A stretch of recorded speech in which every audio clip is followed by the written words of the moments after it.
বাংলাদেশের রাজনীতি আজ যেন এক অদ্ভুত নাটকের মঞ্চ। নাটকের মূল চরিত্র শেখ হাসিনা, যিনি একসময় ক্ষমতায় ছিলেন টানা ১.৫ দশকেরও বেশি সময়। এখন তিনি প্রতিবেশী ভারতের মাটিতে রাষ্ট্রীয় অতিথি হিসেবে দিন কাটাচ্ছেন। কিন্তু প্রশ্ন উঠছে, কেন ভারত তাকে আশ্রয় দিল?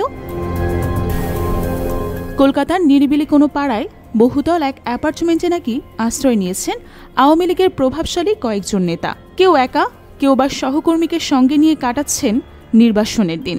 ভারতের সংবাদ মাধ্যম দ্য প্রিন্ট সম্প্রতি সেই তথ্য বিস্তারিত জানায়। তারা এমনকি কে কোন ফ্ল্যাটে থাকছেন, কেমনভাবে দিন কাটাচ্ছেন সবই প্রকাশ করেছে। অন্যদিকে ইউটিউব ঘেটে পাওয়া যায় নানা ভিডিও। সেখানে রসালো ভাষায় বলা হচ্ছে কোন নেতা কি করছেন, কার সঙ্গে যোগাযোগ রাখছেন।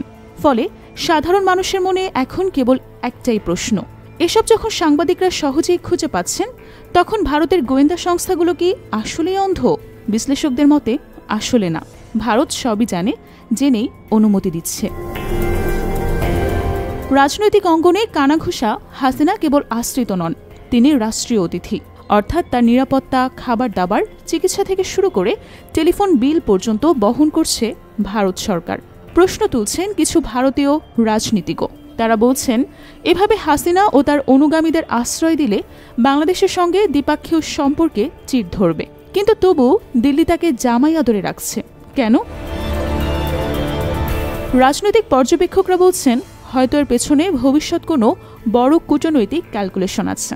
কারণ হাসিনা একদিন আবারও ক্ষমতায় ফিরতে পারেন। এটা শুধু তত্ত্ব নয়, অনেকের চোখেই কার্যত সম্ভাব্য এক বাস্তবতা। অন্যদিকে বাংলাদেশের ভেতরে চলছে সম্পূর্ণ ভিন্ন এক খেলা। অন্তর্বর্তী সরকার নোবেল বিজয়ী মোহাম্মদ ইউনূসের নেতৃত্বে নির্বাচনের প্রস্তুতি নিচ্ছে। নির্বাচন কমিশন ইতোমধ্যেই ভোটের সময়সীমাও ঘোষণা করেছেন। এখানেই শুরু হচ্ছে আসল টানাপোড়েন। আওয়ামী লীগের সমর্থকরা বলছেন, এই অন্তর্বর্তী সরকার অবৈধ, তাই তারা ইউনূসকে সরানোর দাবি তুলছেন। তাদের কাছে এই দাবিটা মোটেও অগণতান্ত্রিক নয়। কিন্তু যদি এই নির্বাচন নির্বিঘ্নে সম্পন্ন হয়, তাহলে হাসিনার রাজনীতিতে ফেরা কার্যত অসম্ভব হয়ে পড়বে। সেক্ষেত্রে যুক্তি দাঁড়ায়, হাসিনা ও তার ঘনিষ্ঠ মহলের সবচেয়ে বড় লক্ষ্য হবে কোনোভাবে এই নির্বাচন ঠেকানো। বাংলাদেশ সরকারও সম্ভবত এই ঝুঁকি বুঝতে পারছে। ভারতের কাছে তারা এরই মধ্যে আওয়ামী তৎপরতার প্রতিবাদ জানিয়েছে। তবে শুধু প্রতিবাদ জানালেই তো চলবে না। বিশ্লেষকরা বলছেন, বিষয়টি আন্তর্জাতিক অঙ্গনে আরও স্পষ্টভাবে তুলে ধরতে হবে। কারণ দেশের ভেতরে ও বাইরে দুই দিক থেকেই বাংলাদেশের রাজনীতিকে ঘিরে তৈরি হচ্ছে নতুন ষড়যন্ত্রের জাল। এর ছায়া যদি আগেভাগে বিশ্বকে দেখানো না যায়, তাহলে আসন্ন নির্বাচনকে ঘিরে বড় ধরনের অস্থিরতা দেখা দেওয়ার আশঙ্কা থেকেই যায়। আজকে বাংলাদেশ যেন দাঁড়িয়ে আছে এক অচেনা সমীকরণের সামনে।